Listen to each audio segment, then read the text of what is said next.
महुआ नियन मद मातल गोरिया नैन तोहार हो पोरे पोरे फुलाई देहिया भइल कचनार हो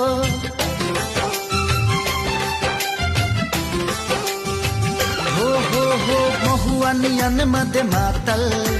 गोरिया नैन तोहार हो पोरे पोरे फुलाई देहिया भइल कचनार हो चले लूट गरिया लचके कमरिया कमान हो चले लूट गरिया लचके कमरिया कमान 16 आना भइलू सयान ये जान तोहे देखिए के डोला ताई मान 16 आना भइलू सयान ये जान तोहे देखिए के डोला ताई माँ।